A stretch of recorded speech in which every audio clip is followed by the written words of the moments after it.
Ladies and gentlemen, and welcome once again to another episode of the CD Racoola Show. Today's show will be jumping into shark-infested waters as we take a look at the 2013 zany film Sharknado. Before we get into this bad boy, if you guys could hit that subscribe button, I'd be much obliged unto you. I wouldn't even accidentally leave the door unlocked to your shark-proof cage. So back to Sharknado here. Here is the thing about this made-for-TV film. I would love to be the classy, cool, smart, serious guy that says this film isn't good. I'd love to be that guy. But I'm just not. I love this movie. I thought it was a lot of fun.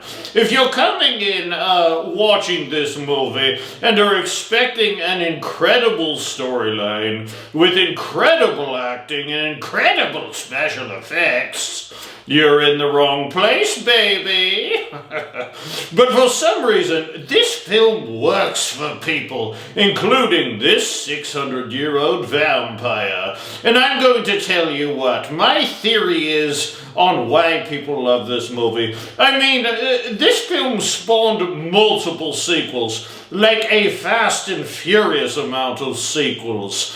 I think Sharknado doesn't take itself too seriously and really leans into the hardcore cheesiness that is makes it one of those rare films that is so bad it's good.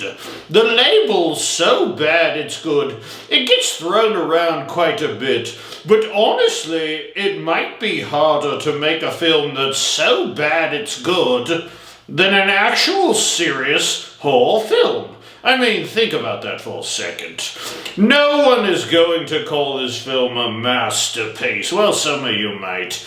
But it's so darn fun that I can't, in my right mind, not recommend it. It takes two things that are generally regarded as very scary: sharks and tornadoes. And Sharknado absolutely launches these two things into a blender and turns that bad boy up to its highest settings.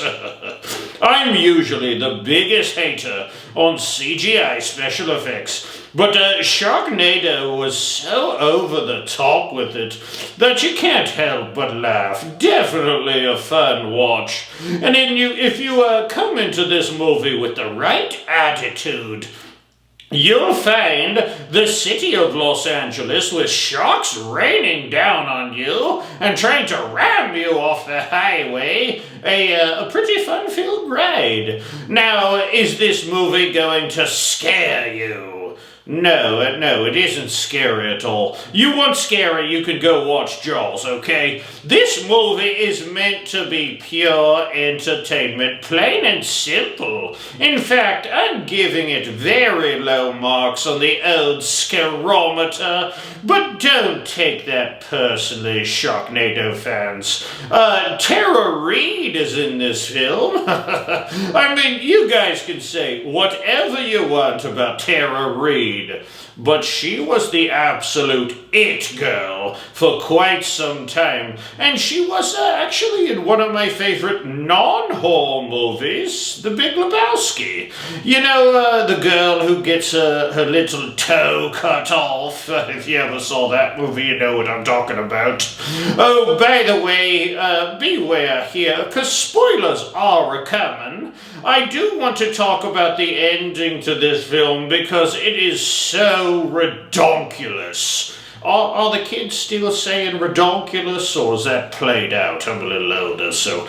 yes, the ending is redonkulous, and kind of put the cherry on top of this film for me, with the character Finn, played by Ian Ziering, jumping directly into a shark's mouth and cutting his way out with a chainsaw, and coming out holding the character Nova, whom was played by Cassie Skirbo, whom we thought had earlier been eaten by sharks in the show. So I guess he cut her out of the shark's stomach, which is crazy. So yes, it really was just a zany, absolutely zany film with a zany ending. This movie spawned 5 more sequels, believe it or not, bringing the Sharknado movie count up to 6, with rumors of a 7th prequel film on the horizon. So that is really something for us to look forward to.